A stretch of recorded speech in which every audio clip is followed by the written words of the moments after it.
تو مکہ میں دو پہلوان تھے، ایک کا نام کلدہ تھا، ایک کا نام رکانہ تھا. سن لینا کیا، ایک کا کلدہ نام تھا، ایک کا رکانہ نام تھا. کلدہ اٹھا کہا میرے سردار، جب محمد کے پروردگار کے پاس 19 باڈی گارڈ ہے تو میرے پاس اتنی طاقت ہے کہ 17 کو میں اکیلے مار ڈالوں گا، باقی 2 بچے ہماری قوم کے گلیوں کے یہ لڑکے مار مار کر کے گرا دیں گے. حالانکہ فرشتوں کی قوت کے بارے میں مفسرین نے لکھا ہے کہ اگر فرشتے 1000 آدمیوں کو ایک موقع مار دیں تو 1000 آدمی پل بھر میں چورا چور ہو جائیں گے. فرشتوں کی قوت کا یہ عالم ہے. اور میں یہ قرآن اور تفسیر سنا رہا ہوں پرسپور والوں.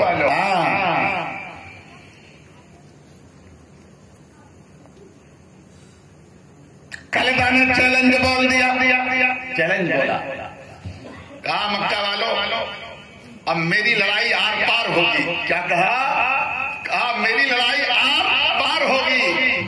اب محمد سے میں کشتی لڑوں گا اور سب کے سامنے اٹھا کے پٹک کے توڑ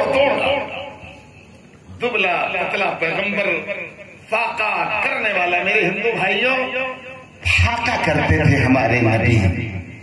ہم نے کہا 63 سال میں کبھی کسی کو رے نہیں کہا. یہ بے شرم میری قوم ہوٹلوں میں بیٹھ کر دن رات برائیاں کرتی ہے اور کہتی ہے کہ میں ذلیل ہو رہا ہوں. ہوٹلوں میں بیٹھ کر تو خود ذلیل کر رہا ہے، الزام اللہ پر دے رہا ہے.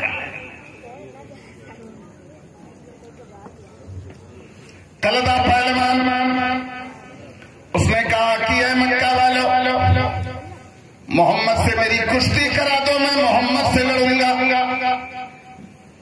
سارے مکہ کے اندر ڈگی پیٹ دی گئی اور کلدہ نے کہا کہ محمد کو میں تمام لوگوں کے سامنے اٹھا کے پٹک کے رکھ دوں گا.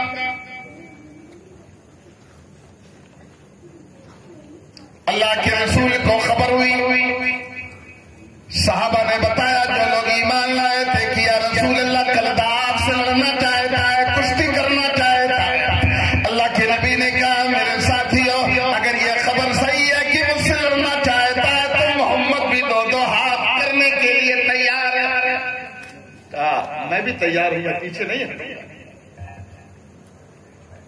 تاریخ متعین کر دی گئی، سارے لوگ جمع ہو گئے تماشا دیکھنے کے لیے. جمع ایک طرف آمنہ کلال در یتیم کائنات کا سب سے بڑا بنات نبی موجود ہے، دبلا پتلا غریبی میں زندگی گزارنے والا نبی موجود ہے، نہ اماں موجود کہ آج خوش ہوں گی، نہ ابو موجود کہ آج انہیں خوشیاں ملیں گی. کوئی نہیں ہے، کوئی نہیں. پیغمبر کو، اکثر پیغمبروں کو مصیبت کی چکی میں اللہ نے پیسا تب پیغمبر بنایا کہ ہاں اب یہ صبر کر جائے گا پیغمبر. سمجھ رہے؟ سارے نیکوں کو بہت دکھ اٹھانا پڑا. مقابلے کے لیے ایک میدان میں تمام لوگ جمع ہو گئے تماشا دیکھنے کے لیے. کلدہ نامی پہلوان آیا. اللہ کے رسول صلی اللہ علیہ وسلم اپنے صحابہ کے ساتھ اسی میدان میں پہنچ گئے. کلدہ سب سے پہلے میدان میں لوگوں کے بیچ میں آیا اور مارے گھمنڈ کے وہاں پر اپنی ران پر ہاتھ مارنے لگا.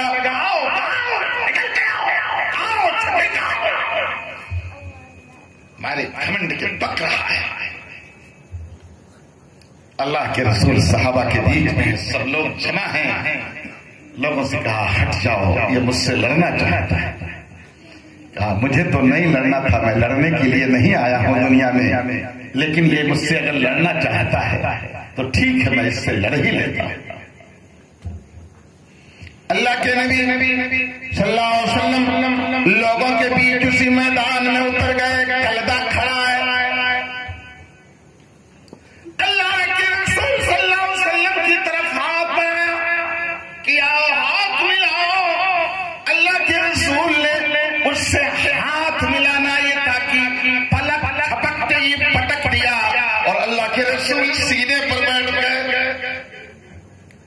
لوگ سمجھ نہیں سکے کہ پٹکا کب ہے. سنا ہے واقعہ کسی مولوی سے, بوڑھے مولویوں سے سنے ہوں گے, عمر آپ کی زیادہ ہے. یہ نئی والی نسل نہیں, کیونکہ نئی والی نسل جھوٹا قصہ, کھلکھلانا, ہنسانا, ڈکنا. ہم عالم ہیں, سلفی عالم ہیں, ہم قرآن اور حدیث ہی سناتے ہیں, چاہے کوئی سنے یا نہ سنے. ہاں, ہم کو دنیا سے سروکار نہیں ہے, آخرت سے سروکار. سینے پہ بیٹھ گئے اور بیٹھنے کے بعد دیکھا کہ تڑپ رہا, ہل نہیں پا رہا. اللہ کے نبی اتر گئے, کہا مجبور ہے, اتر گئے. پھر کھڑا ہوا, پیچھے کہا پھر لڑوں گا, کہا پھر لڑوں گا. اللہ کے رسول جناب محمد رسول اللہ نے ہاتھ بڑھایا, اس نے ہاتھ بڑھایا, ہاتھ لگتے ہی پلک جھپکتے ہی پھر پٹک دیا اور سینے پر چڑھ گئے. پھر تڑپ رہا ہے, نہیں ہل پا رہا. اللہ کے نبی اتر گئے کیا مقبول ہے. وہ جب کھڑا ہوا کہا پھر لگا. تیسری بار اللہ کے رسول سے ہاتھ ملایا, اللہ کے نبی نے پھر پٹک دیا اور سینے پہ چڑھ گئے. تیسری بار جب اللہ کے نبی نے پٹکا اور سینے سے اترے تو میدان چھوڑ کر کے بھگ گیا, نظر نہیں آیا. ایک آدھ ہفتہ کے بعد ایک پہلوان اور تھا, اس کا نام روکانا تھا. وہ بھی 20-25 آدمیوں کے لیے اکیلے کافی تھا. روکانا پہلوان. روکانا نے کہا, اے مکہ والو, اگر محمد مجھے پٹک دے گا تو میں اس کے رب پر ایمان لے آؤں گا, اور میں اس کے ہاتھ پر ایمان لے آؤں گا, میں اس کے اللہ کو مان لوں گا, میں اس کو اللہ کا رسول مان لوں گا. اس نے شرط رکھ دی کہ اگر محمد مجھ کو پٹک دیے تو میں شکست ہی نہیں تسلیم کروں گا, اللہ کو بھی مان لوں گا, اس کو رسول بھی مان لوں گا. پھر میدان میں جمع ہوئے اللہ کے نبی جناب محمد رسول اللہ صلی اللہ علیہ وسلم. اسی میدان میں پھر اکٹھا ہوئے. دیکھتے اللہ کے نبی کو جب مقابلے کے لیے بلایا, اللہ کے نبی گئے اور اٹھا کے پٹک کے جب سینے پر چڑھ گئے. چڑھنا ہی تھا کہ روکانا کھڑا ہو گیا اور کہا, اشہد اللہ الہ الا اللہ وان محمد رسول اللہ. مکہ والوں, میں نے پہلوانوں سے انگلیاں ملائی ہیں, پنجہ ملایا ہے, ہاتھ ملایا ہے. آج تک میں نے جن سے ہاتھ ملایا وہ ہاتھ ملانا کچھ اور تھا, وہ طاقت کچھ اور تھی, لیکن اس دبلے پتلے پیغمبر سے آج جب ملایا تو اس کی طاقت سے یہ اندازہ ہوا کہ اس کے پاس زمین کی نہیں آسمان کی طاقت موجود ہے. اور اسی محفل میں اس نے کلمہ پڑھا, اور کلمہ پڑھا. بات سمجھ میں آ رہی ہے؟ سمجھنے کی کوشش کیجیے. قانون تو نہیں کھاتے تمباکو کا, تو باقی مرنے کے قریب ہے تو سب کیا کر رہے ہیں. ہم لوگ جوانوں کا دانت دیکھیے, ہم لوگ نہیں کھاتے پیتے ہیں کچھ, اور تمباکو یہ جائز نہیں ہے. کسی مولوی کے کہنے میں دھوکے میں مت آئیے گا. اور یہ ہماری مائیں بہنیں بھی جو بہت بہترین بنتی ہیں کہ ماتوں ہیں, پان کھاتی ہیں, زردہ کھاتی ہیں, ماتوں ہیں. اور شیشانیاں جہاں میں پڑھاتا ہوں میں بھی ماتوں ہوں, تو میں اپنی حقیقت بیان کروں. مذاق اڑائیں گے, کہاں ماتوں بڑوں چپل لائی ہے, کہاں کر گھاس کھیلے ہو. ماتوں گھاس کھیل, ماتوں پر خوش ہیں, اور وہ جوتا مار رہا ہے گھاس چھلنے کا. ماتوں چپل بنائی ہے, کہاں بات ہے بے وائی بات کہے گا. ماتوں اسی پر خوش ہیں. تمہیں ناز ہے اپنی چودراہٹ ہے, تمہیں ناز ہے اس خاندانی وسوسے پر.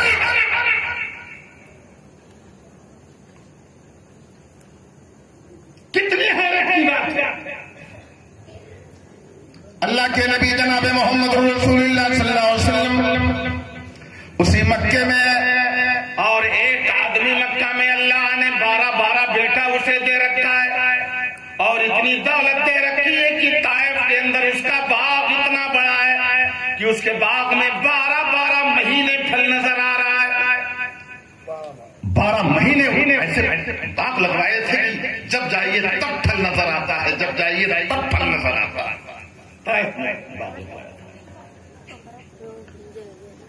کو اپنی دولت پر اتنا ناز تھا، وہ اللہ کے نبی کے پیچھے پیچھے چلتا تھا، آگے آگے نبی کہتے جاتے، پیچھے پیچھے یہ برائی کرتا جاتا تھا، اور قسم کھا کھا کے کہتا تھا، قسم کھا کے کہتا کہ میں قسم کھا کے کہہ رہا ہوں، کعبہ کے پروردگار کی قسم، لات اور عزا کے پروردگار کی قسم، اپنے معبودوں کی قسم، محمد جھوٹا ہے۔ یہی قسم کھاتا تھا۔ اللہ تعالی، اللہ کسی کو بیٹا دے تو شکریہ ادا کرے، اللہ اولاد دے تو گھمنڈ نہ کرے، کیوں؟ بنس پر ناز نہیں کرنا چاہیے، بنس کے ملنے پر شکریہ ادا کرنا چاہیے، دولت ملنے پر پڑوسی کو ستانا نہیں چاہیے، پڑوسی کی غریبی کو دور کرنا چاہیے۔ اللہ اسی لیے دولت دے ہی رہا ہے کہ اگل بغل کی ضرورت پوری ہو جائے۔ جس طرح چراغ جلا دو تو جلتے ہی چراغ اگل بغل میں روشن کر دیتا ہے، ایسے دولت کا مطلب ہوا کہ اللہ جس کو دھنوان بنا دے وہ اگل بغل کے جو پڑوسی ہیں ان کی محتاجگی کو دور کر۔ پردھانی کا زمانہ آیا ہے، یہ پبلک انتظار کرتی ہے کہ 12 مہینے الیکشن رہے، خوب لڈو کھانے کو ملے گا، خوب چائے پینے کو ملے گا، 3 4 کینڈیڈیٹ کھڑے ہیں، ایک کینڈیڈیٹ آیا، بابو تنیس، ارے سارا ووٹ آپ کا ہے، گھر میں گئے، اماں تنیس، ارے بیٹا قرآن پڑھی دعا دیا، وہ گئے دوسرا کا ہے، اماں تنیس سمھارے ہو، کہے آج ایک پارا تہرے نام سے پڑھے، ہم کل وٹبا تہرے ہوئے، پہلے بھی قرآن کا حوالہ دے کے کہا کہ کل توہا، اب کی ایک پارا کا حوالہ کیا، پارا پڑھے ہم کل توہا، لڈو کھا رہے، چل رہا ہے لڈو۔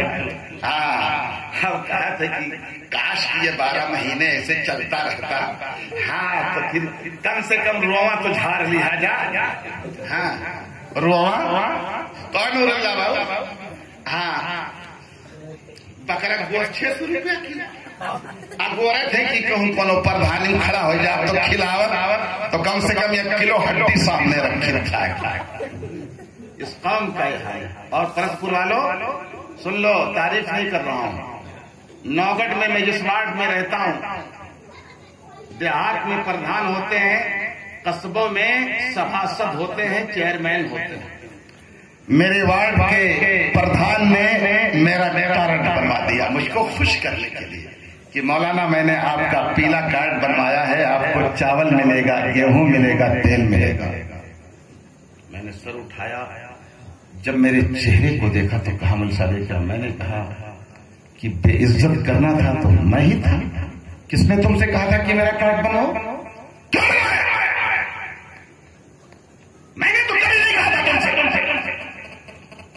تو کامل صاحب نارا، میں نے کہا یہ سب کام میں تم لوگوں کو برائیوں سے روک رہا ہوں اور تم مجھ کو خود برائی کی تعلیم دینے آئے ہو۔ کارڈ لیا اور دوسرے دن 10 بجے سیدھے اس آفس میں پہنچا جہاں بڑا ادھیکاری بیٹھتا تھا۔ میں نے کہا سر، میرے پردھان نے مجھ کو خوش کرنے کے لیے یہ غریبی کا کارڈ بنوا دیا ہے اور میں خود غریبوں کو صدقہ زکات دیتا ہوں، اپنے مال سے نکال کر میں غریبوں کی مدد کرتا ہوں، مجھ کو میرے اللہ اور ایشور نے جو دیا ہے میرے بال بچوں کو کھانے کے لیے کافی ہے، اس لیے یہ جو غریب کے نام پر حکومت دے رہی ہے یہ غریبوں تک جائے، مجھ جیسے لوگوں تک نہ آئے۔ ادھیکاری کھڑا ہوا، کہا ہے بھگوان ایسے لوگ ہیں تبھی تو یہ دھرتی قائم ہے۔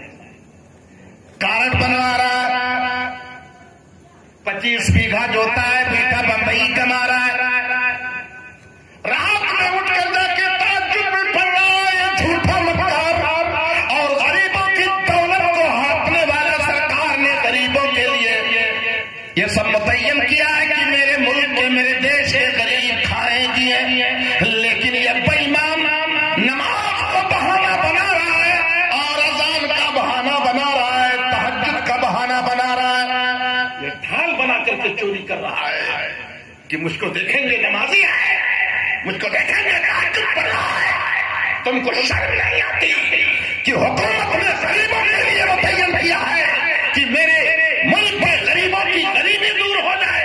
غریب نہیں پا رہا ہے 80%، 80% مالداروں کا کاروبار۔ کہتے ہو ہمارا پردھان منتری ٹائٹ ہے، تم اپنے کیریکٹر کو نہیں دیکھتے ہو کہ تمہارا کیریکٹر کتنا خراب ہے۔ اس ادھکاری نے کہا بھگوان مان لیا تیری دھرتی پر ابھی لوگ بسنے والے، غریبوں کا حق مت چھینو۔ میری ماں اور بہنوں، خالی قرآن رگی آنے سے کچھ نہیں ہوگا، میرے بھائیوں خالی اذان پر دوڑنے سے کچھ نہیں ہوگا۔ اللہ کا بھی حق ہے اور بندوں کا حق ہے۔ غریبوں کا حق چھیننے کی کوشش نہ کرو۔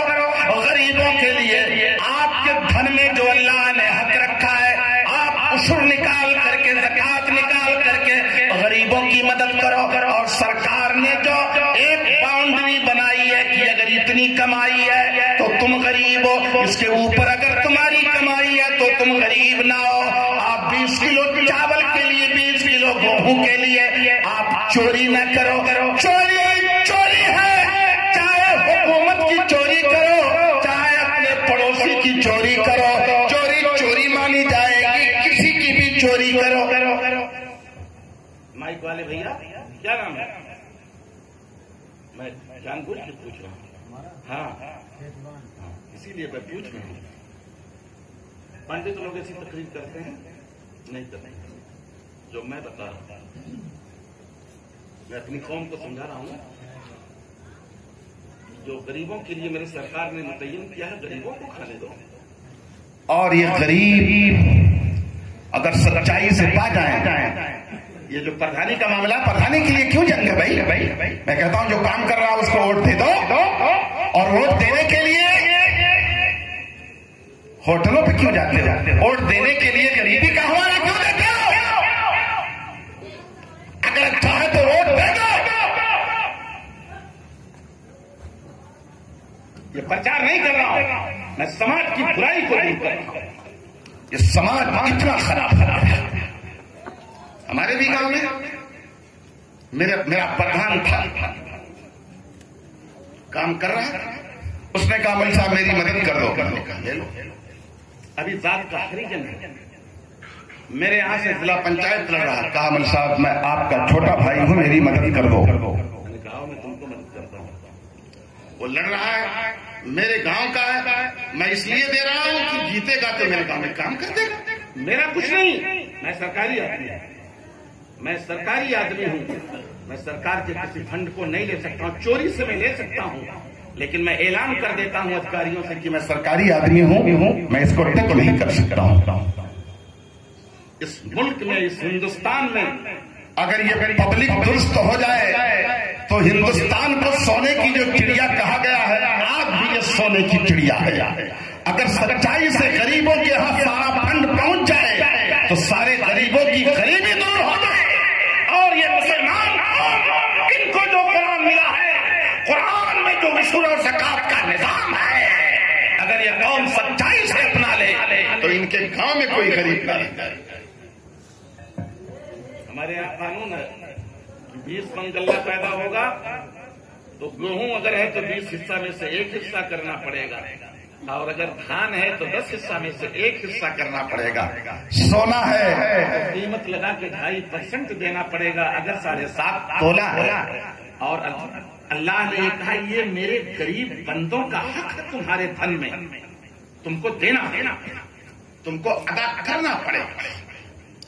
اور اس پر میں ایک واقعہ بہت بڑے بادشاہ کا سنا رہا ہوں، مجھ کو سنانا تھا، مکہ والوں کا تھک تو نہیں گئے، رات میں بھی تقریر کیا ہوں، سویا نہیں، کل بھی میرا پروگرام کچھار میں ہے، کھیتول میں، 10:30 ہو رہے ہیں۔ نور اللہ بھائی، ارے میں تو بولوں گا یار تمہارے لیے، تو میں تو خود آ رہا ہوں، ورنہ پرسپور کا کوئی بلائے گا تو 15,000 لوں گا۔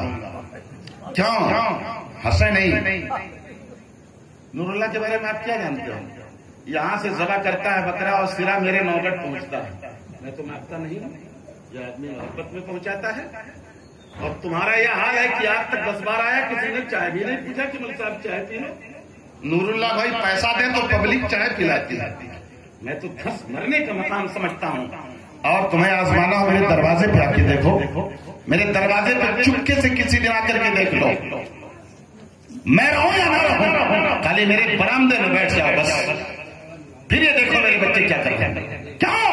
میں قرآن پڑھاؤں، میں حدیث پڑھاؤں، میں مہمانوں کا حق جانتا ہوں، میں پردیسیوں کا حق جانتا ہوں، میں دروازے پہ آنے والوں کی قدر کی بات پڑھ چکا ہوں، اسی لیے ایسا کر رہا ہوں. گئے ہو دروازے پر جی، پھر بھی نہیں سیکھنے کی کوشش کر رہے؟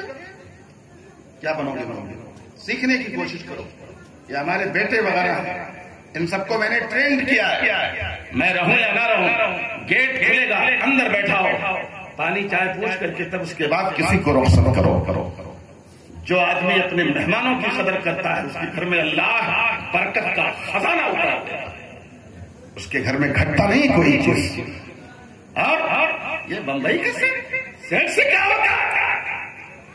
رقبہ تمہارے کھیت کا، جھنڈا نگری کہا کرتے ہیں، رقبہ تمہارے کھیت کا میلوں ہوا تو کیا، رقبہ تمہارے دل کا تو انچ بھی نہیں. مکہ مکرمہ میں ایک آدمی 12 بیٹوں کا باپ، بہت بڑے باپ کا مالک، بہت خزانے کا مالک، دولت کا مالک، مگر نبی کو گالی دے رہا تھا اور نبی کے پیچھے پیچھے برائی کر رہا تھا. آپ کی تقریر ہو جانے کے بعد آ کر کے قسم کھا کر کے کہتا کہ یہ جھوٹی بات کہہ رہا ہے اور پہلے لوگوں کا قصہ سنا رہا ہے، اس کی بات ہی نہ مانو. اللہ تعالیٰ نے قرآن کی آیت نازل اس کے بارے میں کر دیا، ولا تطع كل حلاف مہین. نبی کی برائی نہیں، نبی کی بیٹیوں کی بھی برائی کرنے لگا. اللہ اتنا ناراض ہوا کہ اس کے بارے میں 6 باتیں بڑی سخت اتارتا. آیت نازل ہوئی. برسپور والوں آج سنو گے جس واقعے کو تب سمجھ میں آئے گا کہ پیغمبر سے ٹکرانے کا انجام کتنا برا ہوتا ہے. آیت نازل ہو گئی، وَلَا تُطِعْ كُلَّ حَلَّافٍ مَّهِينٍ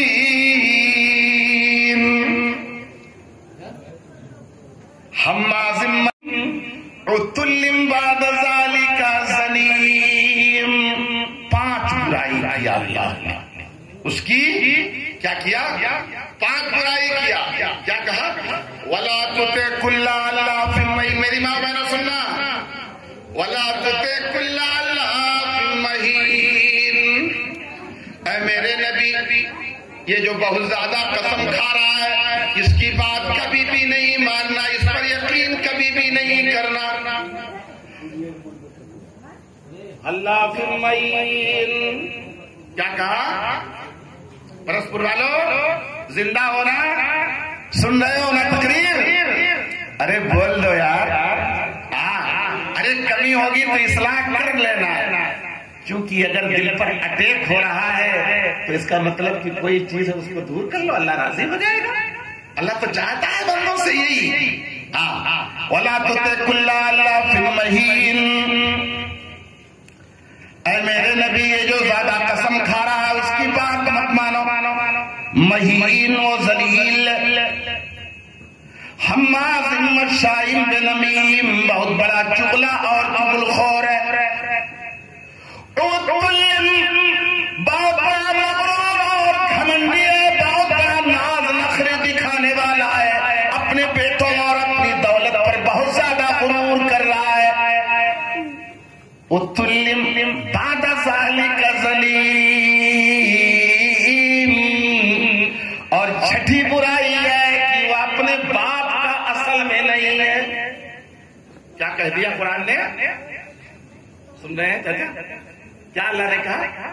زیادہ قسم کھا رہا ہے، اس کی بات مت مانو. مہین ذلیل، حماد مشاء بنمیم، چغل خور ہے. عتل، بہت بڑا مغرور اور گھمنڈی ہے. بعد ذالک ظلیم. اور اس کے بعد اے میرے نبی، یہ اپنے اصلی باپ کا نہیں ہے، یہ کہیں اور کا مال ہے، چلا آیا ہے اس کی ماں کے پاس. یہ تو اس کی نسل کو کھود کر کے اللہ نے رکھ دیا، نسل کھود دیا. میرے نبی کو برا بھلا کہا تھا، اللہ نے ابھی تک پردہ ڈالا تھا، لیکن جب نبی کی عداوت پر آیا تو اللہ نے اس کی نسب کو برباد کر کے رکھ دیا۔ صحابہ پڑھنے لگے، ایمان لانے والے پڑھنے لگے۔ جانتے ہو اس کا کیا نام تھا؟ ولید ابن مغیرہ نام تھا۔ کیا نام تھا؟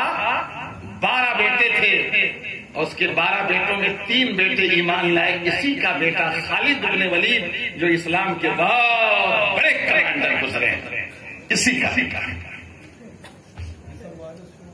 ٹھیک ہے۔ ماشاء اللہ سنیے، ارے ہمارے نور اللہ بھائی سناؤ، بہت دیر اور لوگ سناتے ہیں۔ ہاں میں تو سناؤں گا۔ ایسا ہے میرے اوپر کوانٹٹی کا کوئی اثر نہیں ہے جی، کہ کم لوگ ہیں کہ زیادہ لوگ۔ میں جانتا ہوں میری مائیں بہنیں سب سن رہی ہیں، سب سن رہی ہیں۔ آیت نازل ہو گئی اور نبی کے ماننے والے مکہ میں پڑھنے لگے۔ دھیرے دھیرے یہ آواز ولید ابن مغیرہ کے کان تک پہنچ گئی۔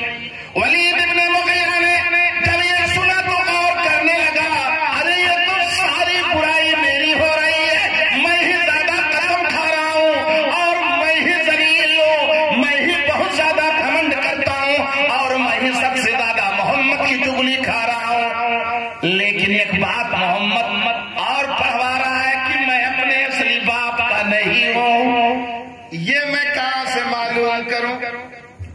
جب یہ ہوا کہ سب عیب تو ہے، کون اصلی ہے کون نکلی ہے یہ اماں جانتی ہے۔ کون جانتی ہے؟ زیادہ خوش نہ ہو، بہت سے سائڈ کے مال ٹہلتے ہیں، لیکن ماں یہ جانتی ہے کہ کہاں سے میں نے کمائی کیا۔ اور قیامت کے دن اللہ تمام بدکاروں اور زناکاروں کو ایسے دکھا دے گا، سارے بدکار اور زناکار نظر ان ساری برائیوں کو سن کر ولید ابن مغیرہ دل ملا اٹھا، اور خاص طور سے آخری برائی کہ میں اپنے اصلی باپ کا نہیں ہوں۔ دن گزر گیا، رات آئی، کھانا بنا، گھر والے کھا لیے، اس کی ماں نے بھی کھانا کھایا، اور کھانا کھا کے ماں اپنے کمرے میں چلی گئی، دروازہ اندر سے بند کر لیا۔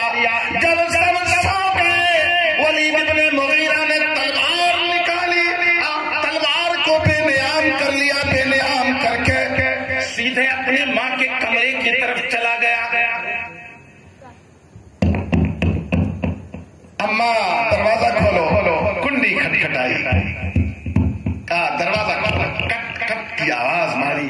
ماں ابھی سوئی تھی، کھڑی ہو گئی، دروازہ کھولا، دیکھا بیٹا میری نظروں کے سامنے کھڑا ہوا، ہاتھ میں ننگی تلوار لے کر کھڑا ہے۔ ماں نے اپنے بیٹے کی صورت دیکھی، چہرہ بدلا ہے مارے غصے کہ میرا بیٹا ہے، اور ہاتھ میں ننگی تلوار، نیام سے نکلی ہوئی تلوار ہے۔ کہا بیٹا یہ بلا وقت کہاں آ گئے؟ کبھی تم اس وقت تو نہیں آتے تھے، یہ کہاں آ گئے؟ نہیں بولا ہمارے غصے کے، اس لیے کہ سارے مکہ کے لوگ جان گئے کہ میں بدر اصل ہوں، میں اپنے باپ کا نہیں۔ کہا ماں بیٹھو نور اللہ، ارے یار تقریر ہم کری اور چائے پیاس کے پبلک لا گئی، یہ تو عجیب حال ہے یار۔ کبھی بھی جلسے میں جلسے کے خاتمے کے بعد چائے پلانی چاہیے، کبھی بھی پلا۔ جاؤ رکھا، جب تقریر ختم ہوگی میں اعلان کروں گا کہ بیٹھو۔ نہیں لے جانے دو یار، تقریر قرآن حدیث کا مطلب ہوتا ہے کہ جہاں بیان ہو، اللہ کے نبی بیان کرتے تھے تو صحابہ ایسے خاموشی سے سنتے کہ لگتا تھا مر گئے۔ ان کے سروں پر اگر چڑیا بیٹھ جاتی تو ان کو نہیں لگتا کہ یہ زندہ آدمی ہے کہ مردہ آدمی ہے۔ یہ قرآن اور حدیث کے ادب کا تقاضا ہے۔ تقریر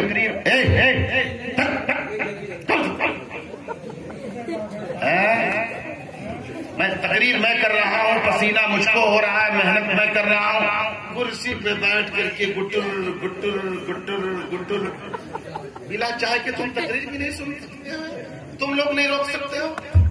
اس قوم کا عجیب حال ہے،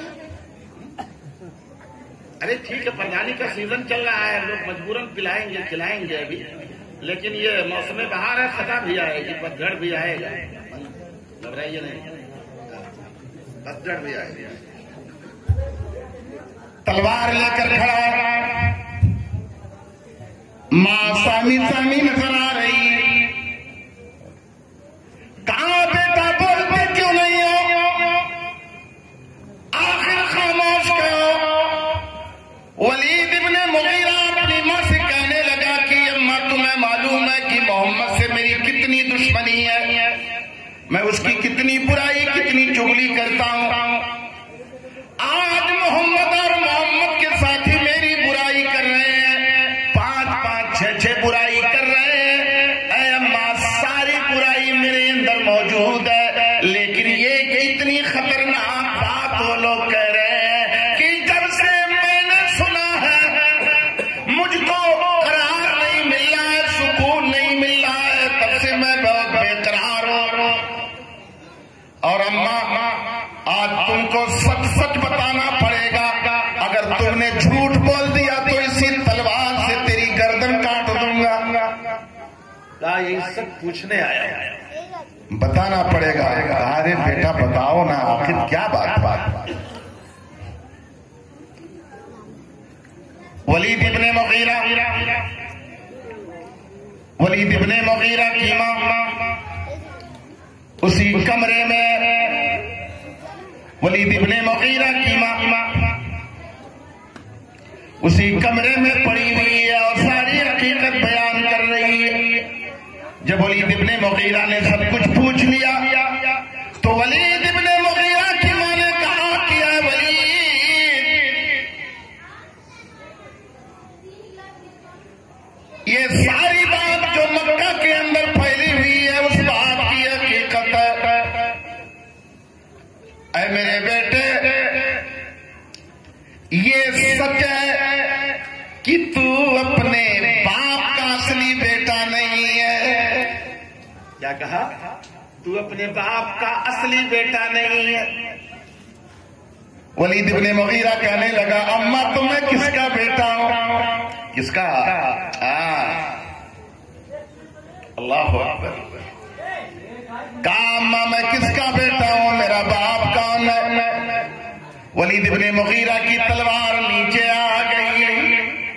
ولید ابن مغیرہ نے کہا کہ ولید ابن مغیرہ سے ان کی ماں کہنے لگی کہ اے میرے بیٹے، جب میری شادی ہو گئی میرے باپ نے تیرے باپ کی جائیداد اور دھن کو دیکھ کر کے شادی کر دیا، میرے باپ نے بھی سچا کیا، جہاں میری شادی ہو رہی ہے بڑے رئیس بڑے کبیر بڑے مالدار لوگ ہیں۔ جب میرے ماں باپ نے شادی کر دیا اور تیرے باپ سے میری شادی ہو گئی، میں دلہن بن کر کے آئی، رات میں تیرا باپ مغیرہ میرے پاس جب آیا اور میں دلہن بن کر کے تیرے باپ کے گھر میں آئی تو تیرا باپ میرے پاس آیا اور آ کے کہنے لگا، مجھ سے کہنے لگا کہ اے میری بیوی، میری شادی تجھ سے ہو گئی ہے، تیرے باپ نے مجھ سے کر دیا، میرے باپ نے تجھ سے کر دیا ہے، لیکن اس نے کہا اے میری بیوی، اس نے کہا اے میرے شوہر۔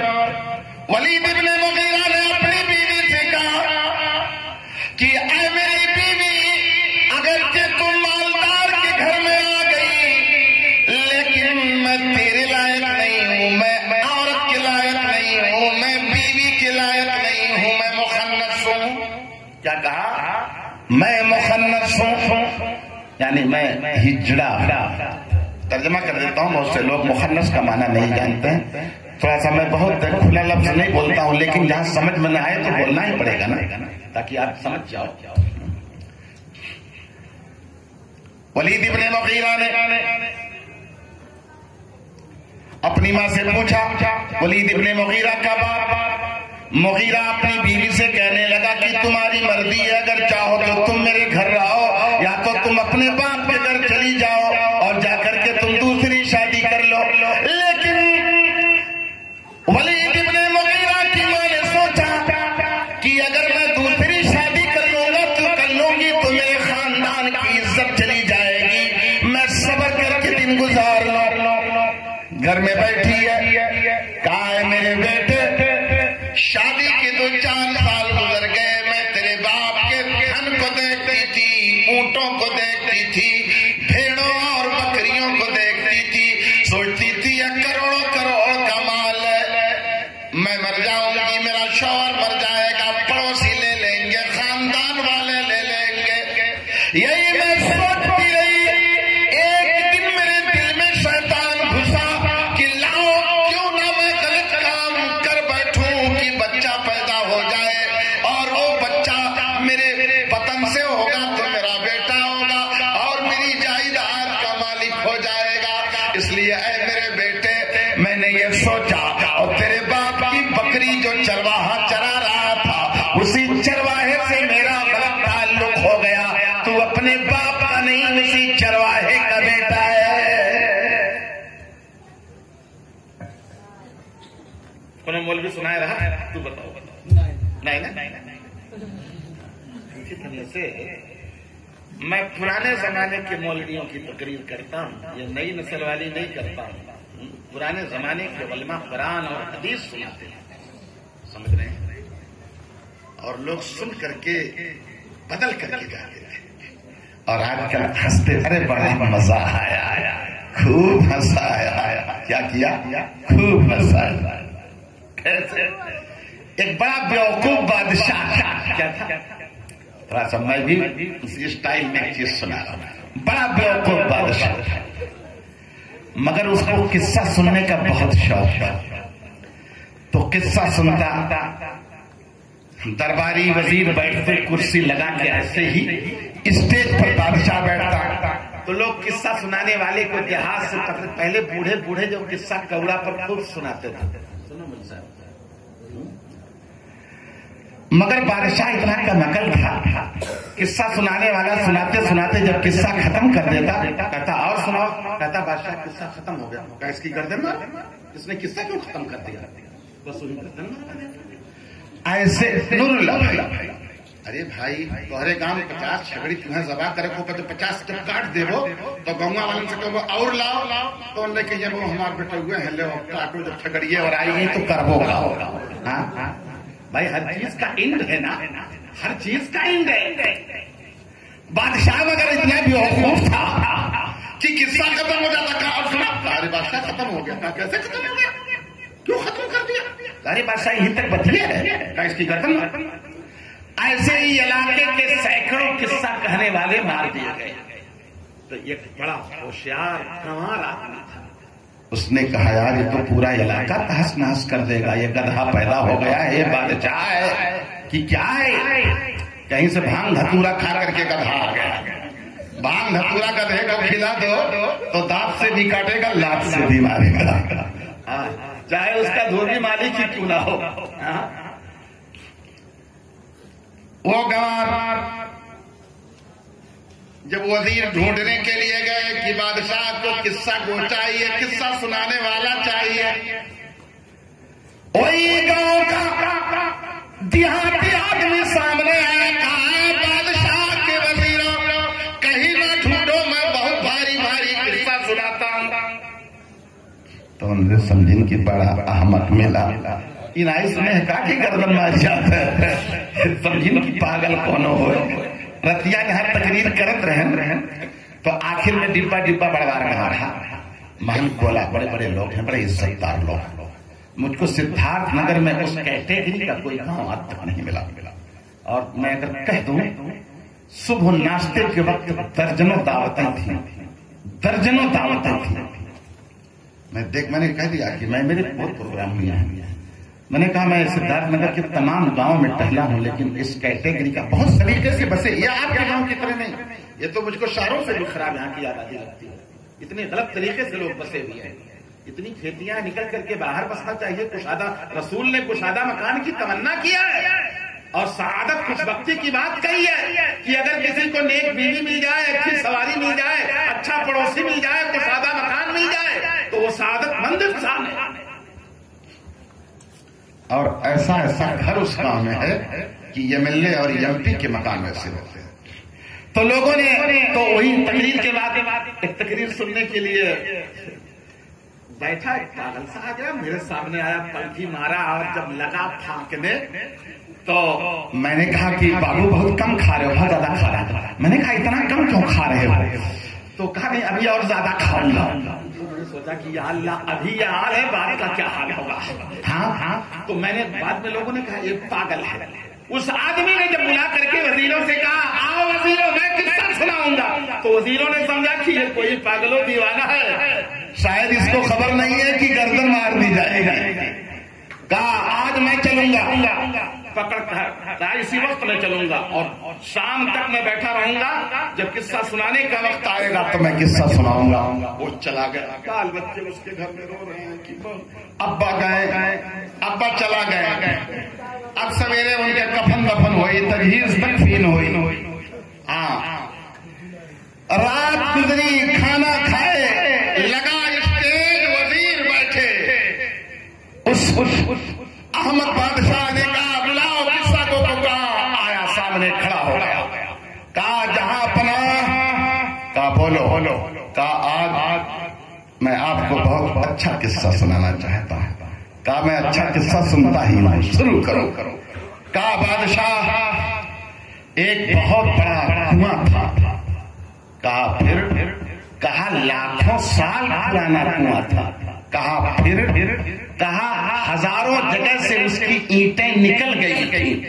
کہا پھر؟ کہا جہاں سے اینٹ نکلے تھے وہاں گوریا نے کھوتا لگایا تھا. کہا پھر؟ کہا گوریوں نے ہزاروں ہزار انڈا دے دیا تھا. کہا پھر؟ کہا انڈا سے بچہ بن گئے. کہا پھر؟ کہا ایک بچہ اڑا پھر. کہا پھر؟ کہا پھر. کہا پھر؟ کہا پھر.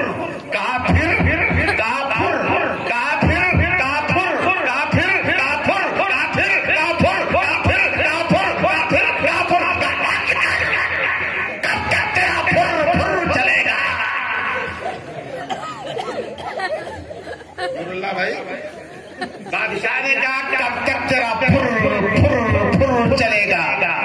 تو وہ بہت ہوشیار دیہاتی تھا. کہا جب تک آپ کا پھر چلے گا تب تک میرا پھر چلے گا. اسی دن سے لوگوں کی گردن بچ گئی اور لوگوں کی جان محفوظ ہو گئی. سمجھ رہے ہیں؟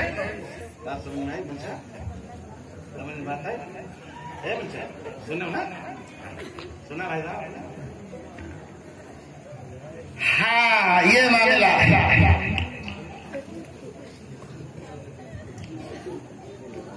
میری ماں اور بہنوں, آپ لوگ جب چاہو گے تو بہت لمبا قصہ میں سناؤں گا, اور آپ لوگوں کو یہ موقع نہیں ملے گا کہ کسی کی گردن پر کچھ چھری چلائی جائے. آپ لوگ خالی سنتے رہو بس. ولید ابن مغیرہ, اس کی ماں نے بیان کر دیا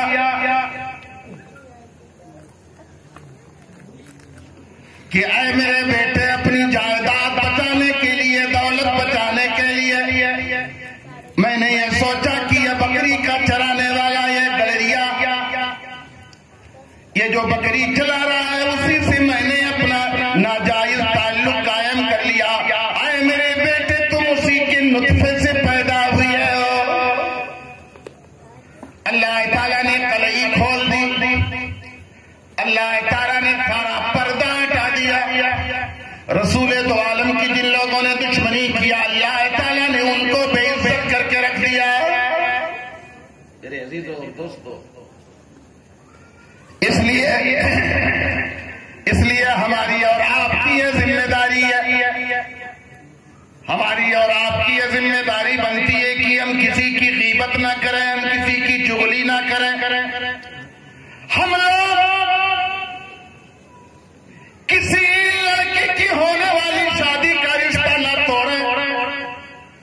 کوشش یہ کریں کہ اس کا رشتہ باقی رہے، اس کے خاندان کی برائی نہ کریں. اس کے خاندان کی برائی کریں گے تو آپ کے خاندان کی برائی اللہ کرنا شروع کر دے گا. اگر آپ کسی کا رشتہ توڑو گے تو آپ کی بیٹیاں اور بہنوں کی بھی خیریت نہیں رہے گی اور ان کے رشتے بھی ٹوٹ جائیں گے ان کے. اور کچھ لوگ آئے ہیں، آئے شادی کا سیزن آ گیا، گرما گرم موسم آیا، گرما گرم موسم آیا، بڑی گرمی آ گئی. جتنی ہی زیادہ گرمی ہے اتنی ہی زیادہ مگنی کی گرمی ہے، جہیز کی گرمی ہے، رشتے کی گرمی ہے. دیکھنے مزہ آیا، بڑا کھانے کو ملے گا، مٹھائی ملے گی، بادام ملے گا، ہاں بند لفافہ ملے گا، ساری گرمی چھائی. اللہ سے ڈر کر کے رہو، کسی کی بیٹی میں کوئی عیب نہ لگاؤ، کسی بیٹی کے اندر کوئی کمی نہ نکالو. کہیں پر کسی کا رشتہ لگ رہا ہے تو اس کا رشتہ مضبوط کر دو. آؤ ایک عورت کا قصہ سنا کر کے بات ختم کریں گے، کیونکہ کل بھی مجھے 11 بجنے والے ہیں، بہت لمبی تقریر ہو گئی. میرے عزیزوں اور دوستوں، اسلام کی تاریخ میں ایک عورت گزری ہے اور یہ بنو عباسیہ کے دور کا واقعہ ہے. اور بنو عباسیہ کے زمانے میں ایک بادشاہ بڑا نامی گزرا ہے جس کا نام ہارون رشید. یہ چمن اسلام میں مکتب کی کتابوں میں پڑھایا جاتا ہے، ادب اور لحاظ کے قصوں میں ہارون رشید کا نام آتا. ہارون رشید کی بیوی کا نام زبیدہ. کیا نام تھا؟ زبیدہ.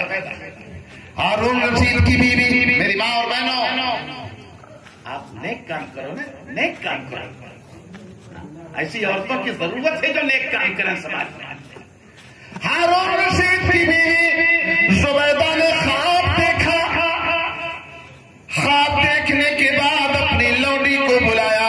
اس زمانے میں ایک بہت بڑے عالم تھے جن کا نام علامہ ابن سیرین تھا. وہ خواب کی تعبیر بڑی اچھی بیان کرتے تھے. ہارون رشید کی بیوی زبیدہ نے، وہ تہجد گزار خاتون نے، خاتون اللہ والی خاتون، بڑی نیک اور صالح خاتون تھی. اسی خاتون نے رات میں یہ خواب دیکھا. سوئی تھی اور رات میں زبیدہ نے خواب دیکھا. خواب کیا دیکھا؟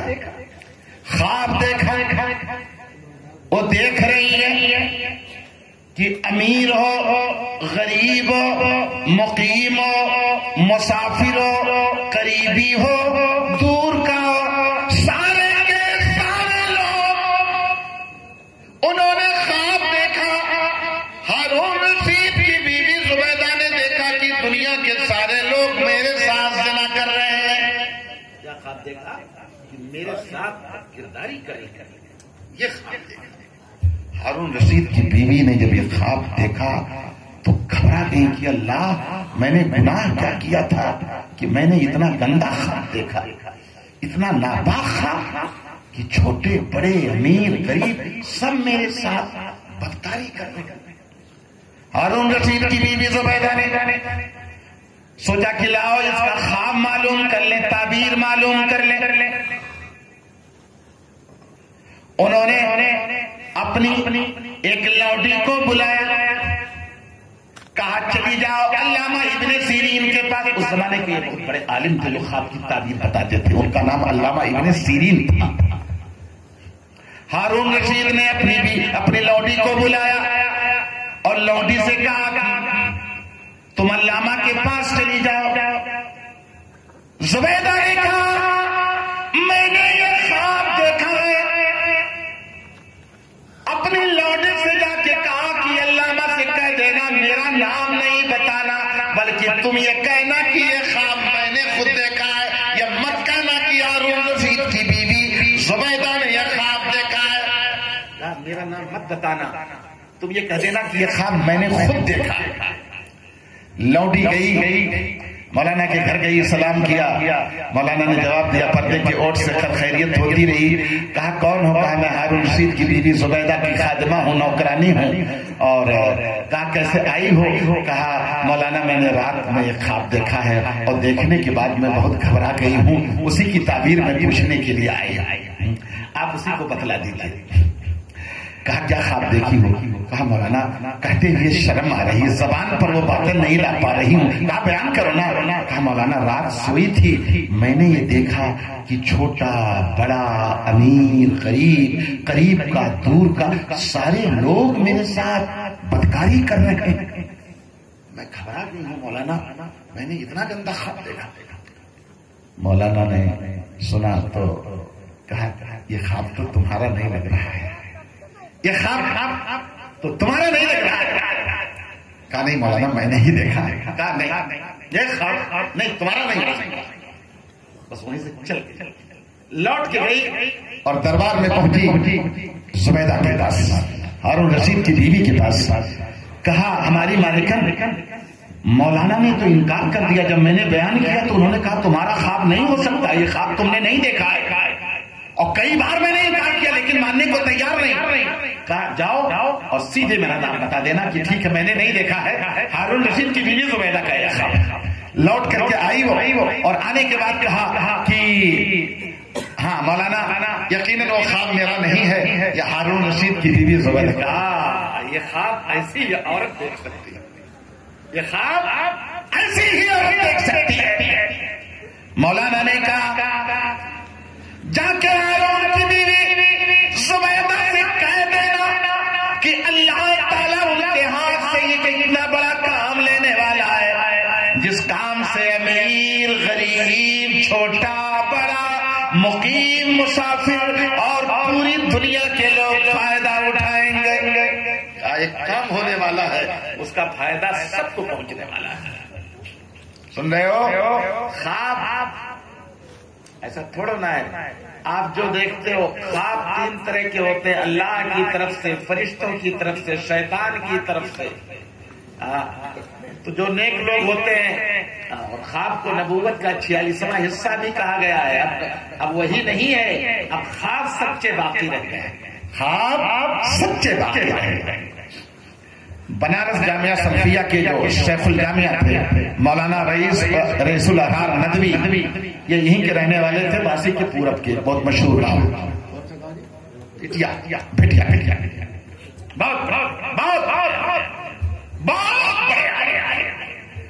ایک بنگال کے عالم آدمی نے خواب دیکھا کہ مولانا میں نے خواب دیکھا ہے کہ میں قرآن کے ورق سے استنجا کرتا ہوں. دیکھا تو سوچا کہ لگتا ہے میں مسلمان ہی نہیں رہ گیا، میں قرآن کے پنوں سے استنجا کر رہا ہوں. خط لکھ کر کے بنارس بھیجا. کہا مولانا جب سے خواب دیکھتا ہوں مجھ کو لگتا ہے کہ میرا خاتمہ ایمان پر نہیں ہوگا، اور میں نے خواب دیکھا ہے کہ میں قرآن کے ورق سے استنجا کر رہا ہوں. مولانا نے یہاں سے جواب لکھا اس خواب کی تعبیر یہ ہے کہ تیرا بیٹا حافظ قرآن ہونے والا ہے. کیا تعبیر نکالا؟ کہا اس خواب کی تعبیر ہے کہ تیرا بیٹا حافظ قرآن ہونے والا ہے. اس لیے خواب سب سے نہیں بیان کرنا چاہیے، خواب کسی بڑے عالم ہی سے بیان کرنا چاہیے، سب سے نہیں بیان کرنا چاہیے. ہارون رشید کی بیوی نے خواب جب دیکھ لیا حج کرنے کے لیے ہارون رشید نکلا، اپنی بیوی کو لے کر کے نکلا، وزیروں کو لے کر کے. حج کے دن آئے، سارے لوگ حج کرنے کے لیے گئے جیسے آج جا رہے ہیں. اس زمانے میں مکہ میں پینے کے لیے پانی نہیں تھا. ہارون رشید طواف کر رہے ہیں اور سخت گرمی میں پیاس لگتی ہے تو نوکر دوڑ دوڑ کر کے پانی دے رہے ہیں پینے کے لیے، لیکن اور جو پبلک ہے مارے پیاس کے ان کی زبان باہر نکل جا رہی ہے. طواف کرنے کے بعد ہارون رشید مقام ابراہیم پر 2 رکعت نماز پڑھ کر کے دعا کر رہا ہے کہ اے اللہ میری غلطیاں معاف کر دے. یہی دعا کر رہا ہے. پیچھے سے ہارون رشید کی بیوی زبیدہ کھڑی ہو کر کے اپنے شوہر کے کندھے کو پکڑ لیا. کہا ہے میرے شوہر تم دعا نہ کرو، اللہ تمہاری دعا نہیں قبول کرے گا.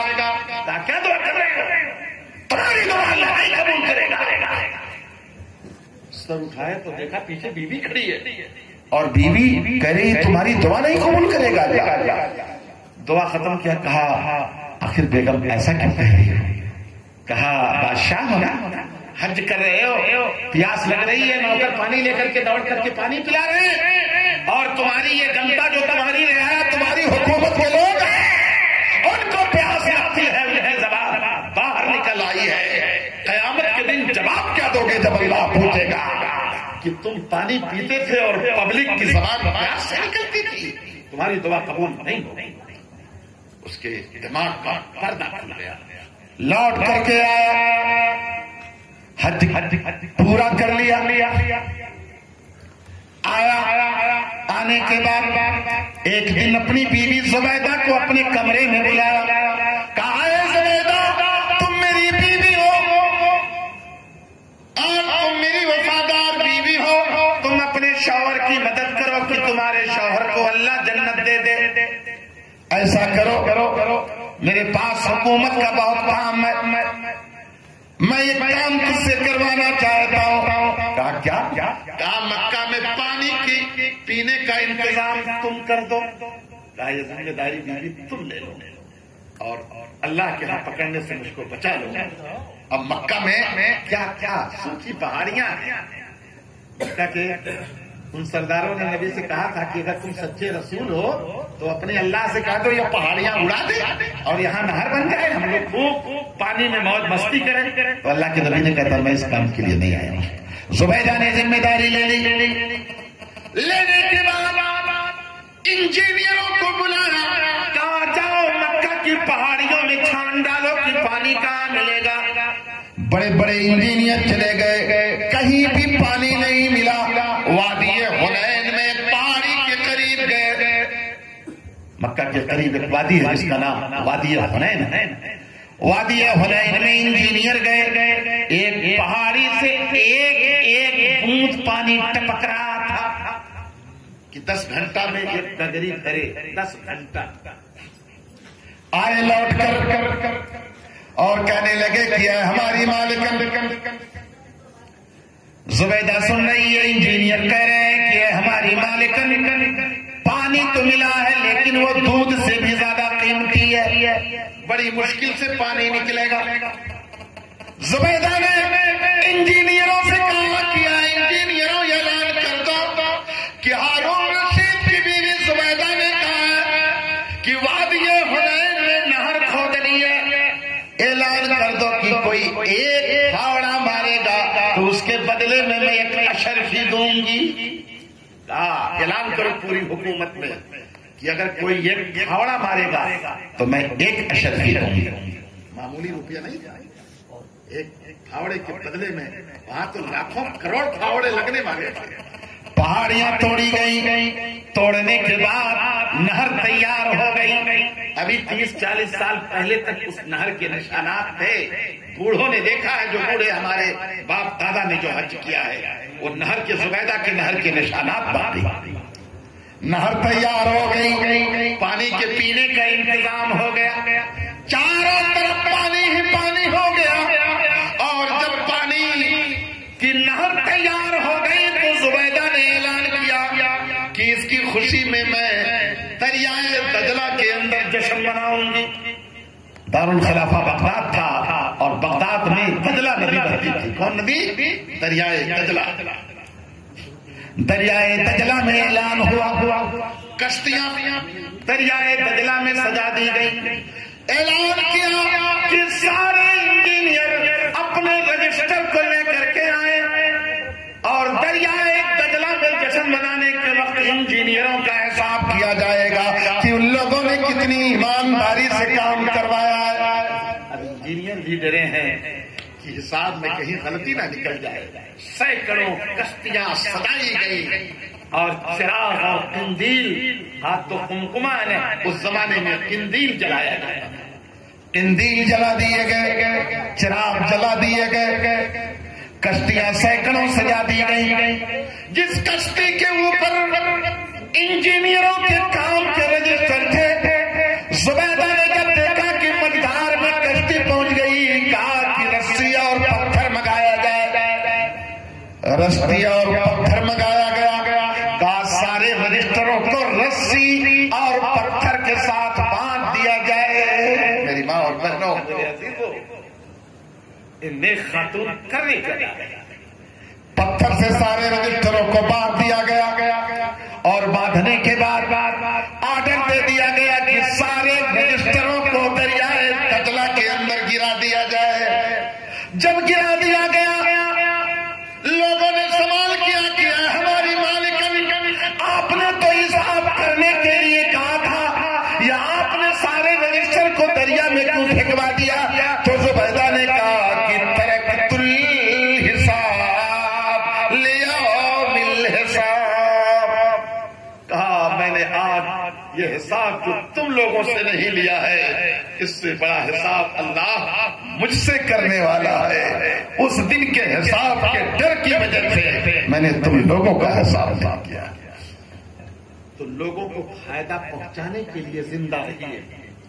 آپ اس زمین پر رہو تو سوچو سب کو فائدہ ہے.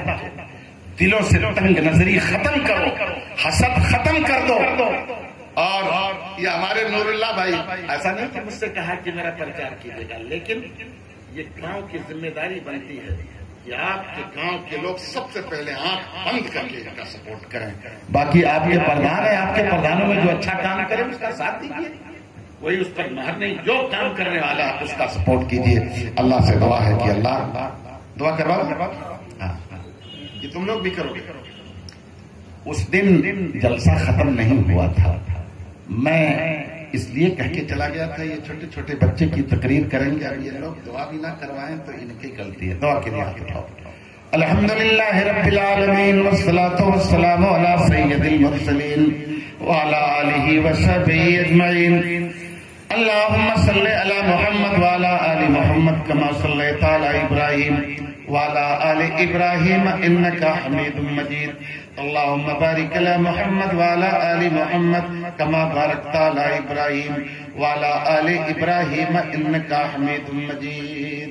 اے اللہ، آج کے اس پروگرام میں جو لوگ حاضر ہوئے ہیں، چاہے مرد ہوں یا عورت ہوں یا علماء اور حفاظ ہوں یا بچے اور بچیاں ہوں، اے اللہ ان تمام کی غلطیوں کو بخش دے.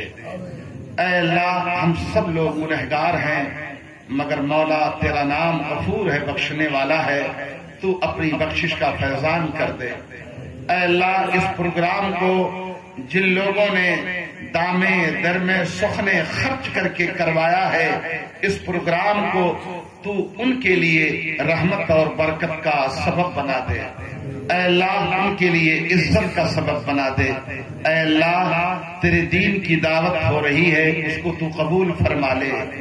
اے اللہ، ہماری ایک ادنا کوشش ہے اور یہ کوشش کچھ بھی نہیں ہے، لیکن اس ادنا چیز کو تیرے دربار میں رکھ رہے ہیں، مولا تو قبول فرما لے. اے اللہ، ہماری صداؤں کو سن لے، ہماری نداؤں کو سن لے، ہماری دعاؤں کو سن لے. اے اللہ، ہمارے ہاتھ اٹھے ہوئے ہیں، ہمارے ہاتھوں کو تو خالی نہ فرما، مرادوں سے بھر دے. اے اللہ، ہم عزت کے سوالی ہیں، تو عزت دے دے، ذلت سے بچا لے. اے اللہ، ہم تمام کو دنیاوی آفتوں اور مصیبتوں اور آخرت کی تکلیفوں سے بچا لے. اے اللہ، پھر یہ دعا ہے کہ جن لوگوں نے اس دعوتی پروگرام کو کرایا ہے ان کے لیے تو برکت اور عزت کی سبب بنا. آمین. وآخر دعوانا ان الحمدللہ رب العالمین. والسلام علیکم ورحمۃ اللہ. بہت بڑھیا رہا. کیا کہیے؟ اب تو ہم دعا کروا دیں. چلو چلو کہو. میں رخصت کروں. چلو ارے چاہ بناؤ، تھوڑے ٹائم لگے، تب تک ہم نوگڑھ پہنچ جا.